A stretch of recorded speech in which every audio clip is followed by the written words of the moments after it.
Vida e Saúde está começando e ficamos muito felizes por ter você aqui juntinho da gente. Hoje o programa está recheado de conteúdo de qualidade para você e para sua família. No programa de hoje vamos falar sobre CPI, que é a cárie na primeira infância. Você já ouviu falar sobre isso? Olha só, segundo a Associação Brasileira de Odontologia, estudos mostram que crianças que vão ao dentista pelo menos 4 vezes ao ano diminuem em até 70% as chances de ter cárie. E a cárie da primeira infância é uma das doenças mais prevalentes. Mas a boa notícia, tá? Calma, tem uma boa notícia, é que é uma doença evitável e por isso a gente vai conversar com a doutora Aline Lainier. Ela está aqui com a gente no programa via Skype. Nós vamos conversar com ela sobre esse assunto.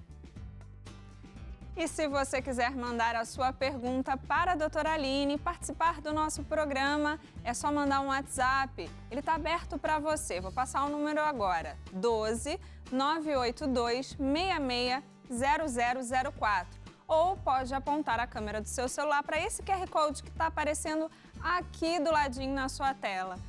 E mandar sua pergunta que a gente vai parar a conversa para ouvir vocês de casa. Tudo bem, doutora Aline? Muito bem-vinda ao programa. Tudo bem, obrigada. É um prazer estar aqui com vocês nessa tarde. Tá, agora primeiro, para começar, a gente tem que saber o que é CPI, né? A gente fica logo com medo do que essa doutora tá falando.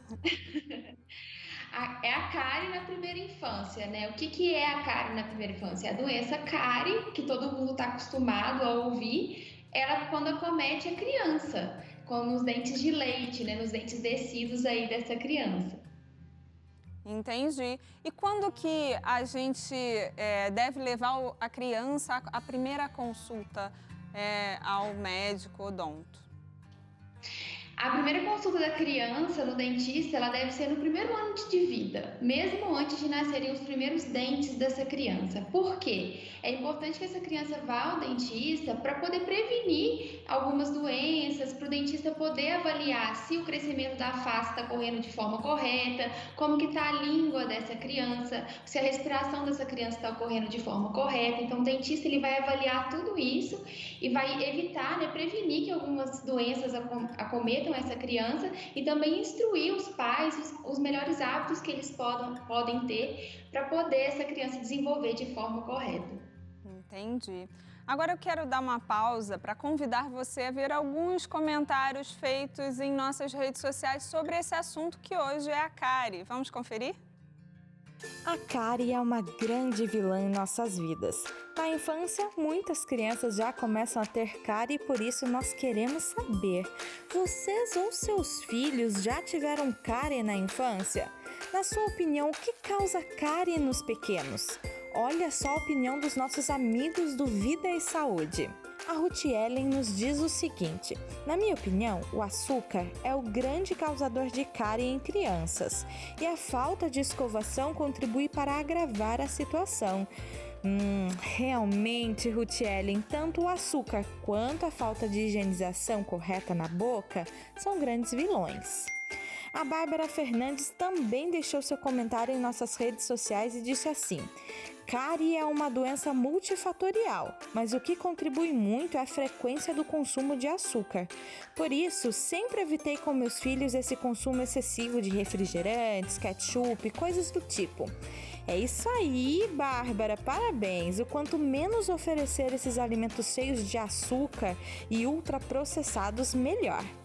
Outra participação é da Dulce Lessa. Ela também acredita que a cárie é causada por doces e falta de higienização. A Nara Barbosa também concorda com a Dulce e diz assim: acredito que escovar os dentes, principalmente antes de dormir, evita cáries. Olha só que legal! O pessoal das redes sociais está atento e mandando super bem. Parabéns! Muito bom, a gente sabe aí que pequenos cuidados fazem toda a diferença, mas a gente precisa entender exatamente como é que a cárie acontece. O pessoal da rede social está muito bem informado, né? Então, de parabéns.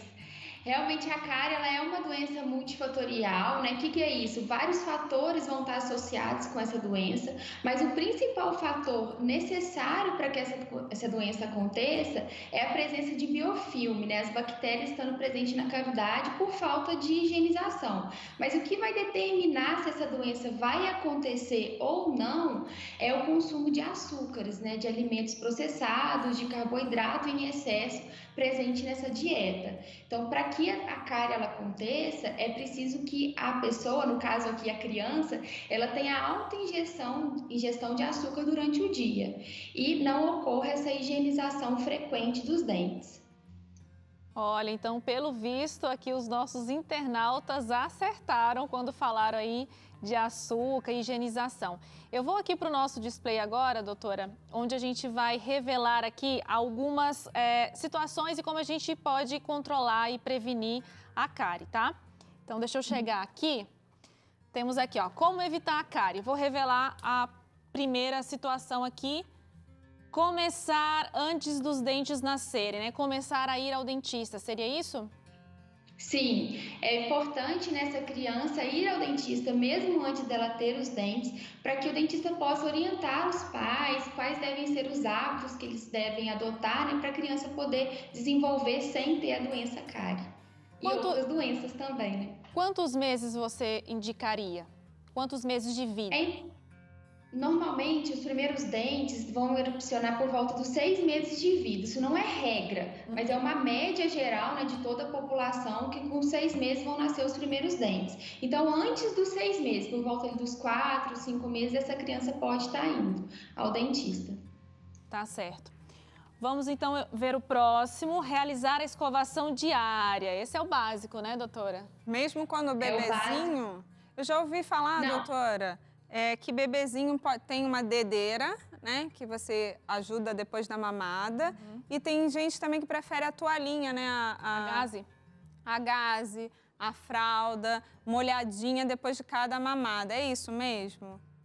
Não. Não? Eu fiz tudo errado. Mas olha, você não tá sozinha não, viu, Paty? Eu lembro que também alguém me falou isso. Não era um especialista, mas me orientou. Acabou que pela correria eu não fiz, né? Mas... Fala aí, doutora. Tem até uma interação sobre isso. Vamos dar só a interação, aí a gente emenda na dúvida das duas mamães aqui. De Moçambique, a Maura Manuel. Como posso fazer limpeza em uma criança de 6 meses? Tem necessidade? Tem tudo a ver com o que a gente está falando aqui agora. E aí, doutora? Então, a escovação dos dentes, ela vai começar quando nascer o primeiro dente da criança. Antes disso, a gente não precisa higienizar a cavidade bucal da criança. Por quê? Porque não vai ter formação de biofilme sobre essa cavidade. A cavidade bucal ela é composta por células que vão se descamar durante o dia, né? Durante a cada 24 horas ela vai estar descamando. Então, a criança não vai ter formação de biofilme ali para causar alguma doença, então não tem por que limpar. Se a criança ainda faz aleitamento materno, né, exclusivo, até os 6 meses, não deve limpar mesmo, né? Porque o leite materno tem fatores protetores aí para essa criança. Então, a higienização da cavidade bucal da criança só deve começar quando nascerem os primeiros dentes. Que bom esclarecer isso. Gente, esse leite materno é muito poderoso. Nem precisa escovar os dentes, hein? Ou a gengiva, no caso, né? Escolha a escova e creme dental corretos. E aí vem a dúvida, né? Com flúor ou sem flúor? A partir de que idade a gente consegue inserir aí o flúor? Primeiro, a escova, né, ela deve ser proporcional à cavidade bucal da criança. Então, quanto menor a criança, menor deve ser essa escova. As cerdas devem ser macias. E a cabeça arredondada, o cabo longo para que o pai consiga auxiliar e escovar o dente dessa criança. E o flúor na pasta de dente deve ser sempre com flúor. Então, a partir do primeiro dente da criança, vai começar a escovação e já começa a escovação com o flúor. Na pasta de dente tem que estar contendo 1000 ppm no mínimo, né? Tem pastas que tem 1000 ppm de flúor ou 1400 ppm de flúor. Isso a gente vai olhar lá nos ingredientes, então na caixinha da escova, vira ela se tem os ingredientes, então olha lá se tem flúor, ela deve ter flúor, porque o flúor ele é o único íon que a gente tem aí, é o único elemento que a gente tem capaz de prevenir a doença cárie. Então, ele é um importante agente na prevenção dessa doença. Tá, mas aí eu tenho uma pergunta aqui, ó, que surgiu. A gente tá aqui, Porque ó. a gente é mãe, né? Então eu tenho um pequenininho de 3 anos e meio e tenho um mais velho de 10 anos, né? Como é que a gente evita da criança comer a pasta com flúor, né? Porque, na verdade, eu ponho um tiquinho, deixo ele comer e eu falo assim, agora é a mamãe. É isso mesmo. O que a gente vai estar atento é essa quantidade de pasta. Para crianças até 6 anos, a quantidade vai ser semelhante a 1 grãozinho de arroz cru. É só uma sujeirinha. E para crianças maiores de 6 anos, aí é 1 grãozinho de ervilha. Então, é quantidade bem pequena. O sabor, normalmente, das pastas infantis é agradável. Maravilhoso. Então a criança vai querer. Até eu misturo na minha, às vezes. A gente parece criança. Mas a gente pode colocar entre as cerdas, né? Apertar a escova, apertar a pasta na escova e essa pasta vai entrar entre as cerdas da escova e vai dificultar da criança ingerir essa quantidade de pasta de dente. Eu achei interessante... Desculpa, doutora. Eu achei interessante esclarecer essa situação aí do flúor, porque a informação que eu tinha até então é que durante o dia deveria usar a creme dental sem flúor e usar o flúor somente à noite. Meu filho está com 2 anos e meio, então é o flúor sempre em toda a escovação, é isso? Isso, e o que você vai estar atento é a quantidade de pasta que vai ser colocada. Então, ele tem 2 anos e meio, é 1 grãozinho de arroz cru. A principal escovação que deve ser feita é antes de dormir, né? A criança ela precisa escovar o dente 2 a 3 vezes por dia, mas antes de dormir ela tem que escovar. Essa criança não pode dormir sem escovar os dentes, porque durante o dia a gente produz bastante saliva, então tem a limpeza da saliva aí na cavidade bucal. À noite, essa produção diminui muito. Então, se a criança come o alimento e vai dormir, esse alimento vai estar ali disponível para que as bactérias produzam os ácidos, né, e desmineralizem o dente e causem lesões de cárie. Então, é importante a criança escovar o dente antes de dormir. Aline, a gente tem que avançar aqui. A gente tem mais 3 dentinhos para tirar. Como é que a gente faz para evitar a cárie? Utilizar o fio dental. Como faz para utilizar o fio dental em crianças pequenininhas? Tem um próprio, né? Recentemente eu comprei. Também tem gostinho. Que legal. Facilita, né? Todos esses dispositivos que facilitam a higienização, a escovação da criança, dos dentes da criança devem ser usados. Tem o fio dental que chama fio dental de forquilha, que tem um suporte, eu acho que é esse que você está falando. E ele facilita muito, mas o fio dental ele deve ser usado a partir de quando a criança já tem 2 dentes juntos, né? Então, aí por volta dos 6, 7 meses, quando já tem 2 dentinhos juntinhos, já pode escovar, já pode usar o fio dental. Usar sempre antes da escovação, então passa o fio dental, depois escova os dentes, mas ele tem que ser usado também. A escovação de crianças às vezes em alguma fase, né? A criança não deixa, fica muito difícil, mas a gente tem que ter muita paciência e insistência, que é importante para ela utilizar. Os meus adoram o fio dental? Tudo, é para comer, né? Tem gostinho de uva, diz o Tiaguinho. Ai, lá em casa Atenção com a alimentação, acho que foi isso que as pessoas de casa, né, participaram, interagiram com a gente, falaram do açúcar, acho que carboidrato também demais, são algumas coisas que atrapalham, né, essa primeira infância. A Suzane falou muito bem no início do programa, né, que os hábitos dos pais vão interferir aí no desenvolvimento dessa doença. Então, sempre optar por alimentação saudável, né? Em vez da criança comer um biscoito ou uma bolacha, comer uma fruta, ter uma alimentação mais saudável para não ter o desenvolvimento da doença.